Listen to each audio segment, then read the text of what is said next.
to stand up for what is right.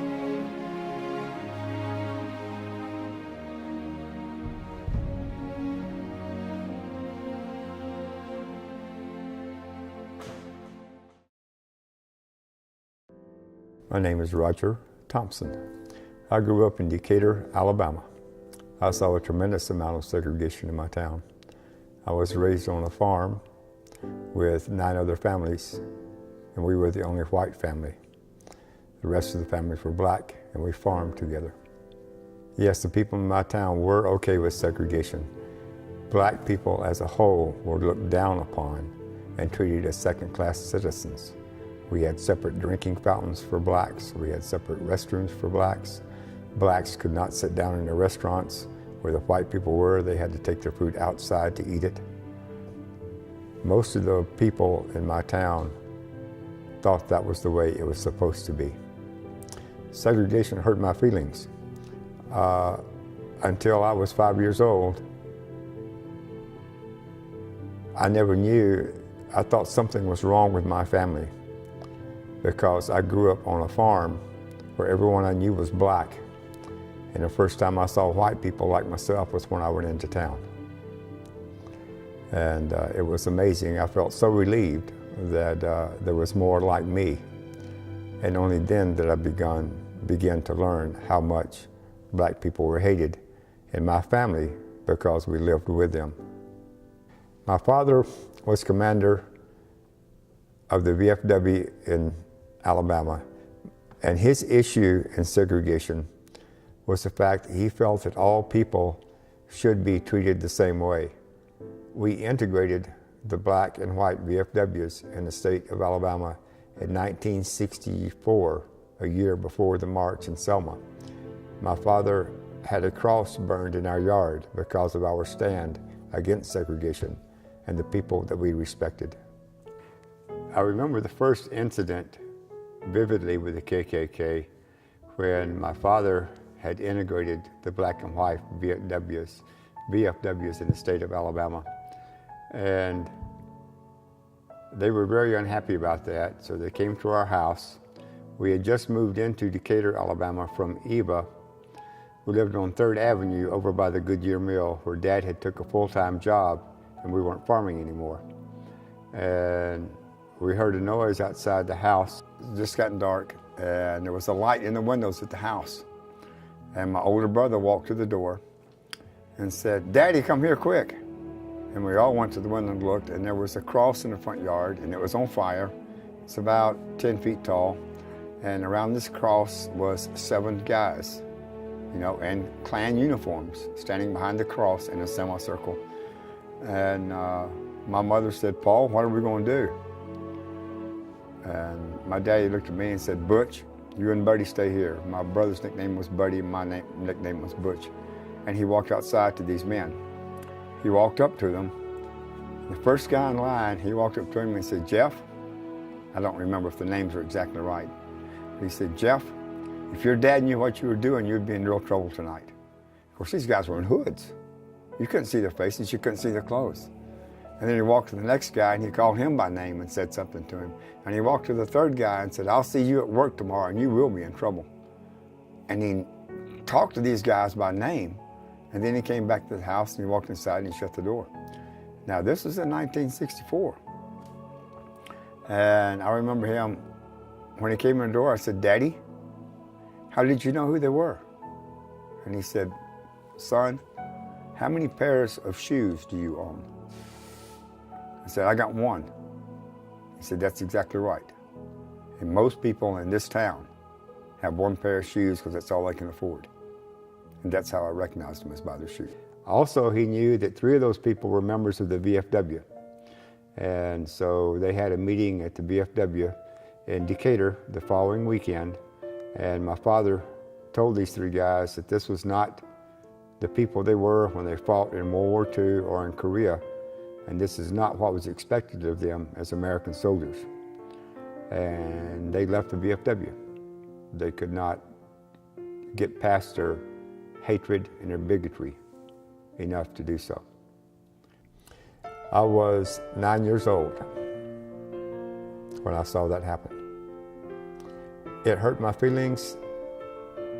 The way it made me feel really was the fact that the black kids that I was raised with, I was no longer allowed to play with or have anything to do with because I was a white child and I went to a white school and never saw black people once we moved into Decatur, Alabama. My father and I both participated in 3 marches. It took us 3 days to go from Selma to Montgomery when we actually got to make the march. We tried twice before, but we were blocked by state troopers and by local police. At that time in Selma, there were over 50,000 black people, but there's only 300 of them that were registered to vote. They would not let them register to vote. And because of that, that was the main reason for the march. The way the march initiated was for the rights for black people to be able to vote in the state of Alabama, and it all grew from that. What did I think we were marching for? At that time, I thought we were marching for the rights of everyone to have the right to vote and the right to coexist with someone else.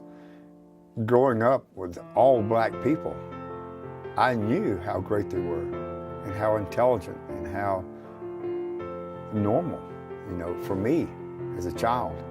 And to hear the other things from people that had not really lived with black people and knew them, saying the things they said, just to me showed how much more ignorant they were than the people they were talking about. The Selma March was very scary. Some of the things I saw happen to people hurt me today. I'll never forget white people standing below a bridge and throwing ropes up on top of the bridge and catching black people around the neck and dragging them off. I met Dr. King on March 12th. I met him again in Montgomery when the march ended, when he was walking around shaking other people's hands. And I was amazed by the man because there never was a harsh word or a bitter word come out of his mouth. I was amazed to see my first Jewish people in this march because I had never met a Jewish person before. And to see the rabbis and the learned people of the Southern Christian Leadership Council marching with Dr. King was fantastic.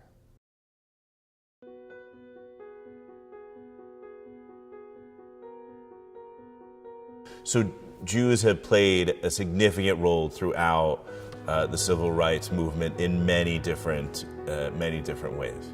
In terms of the actual protests, Jews were very involved in the protest movements.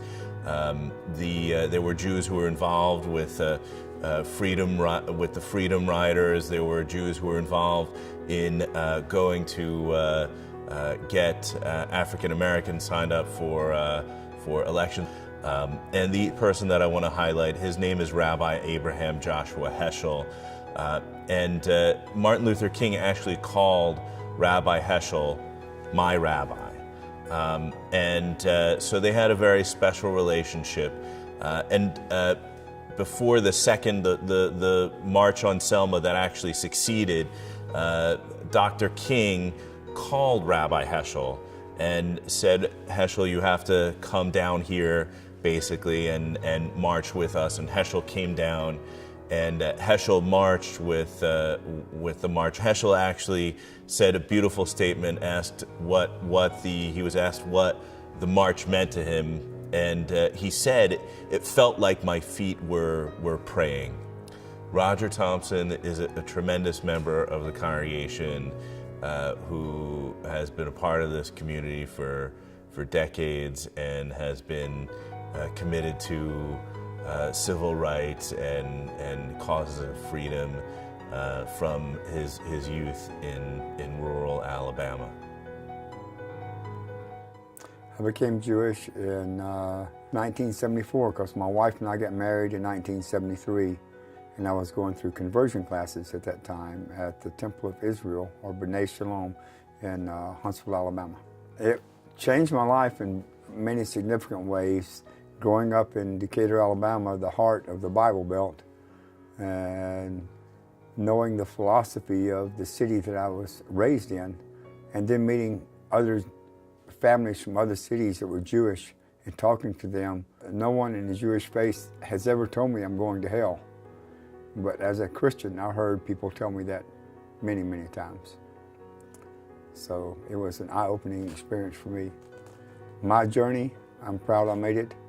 And I'm proud of my daughter who converted and became a Christian about 8 years ago and has followed her path. We all have different paths. You just have to choose the one that's right for us.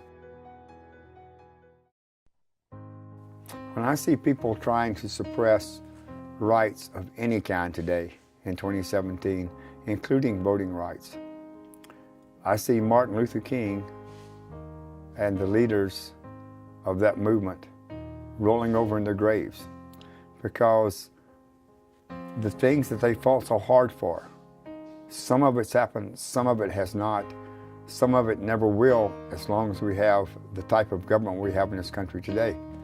Women's rights are another issue that Dr. King and even Jesse Jackson at the time were pro for and pushing for. Rights of everyone to worship the way they want to worship was very big in Dr. King's life because he felt like people needed to be able to express God the way that they saw God.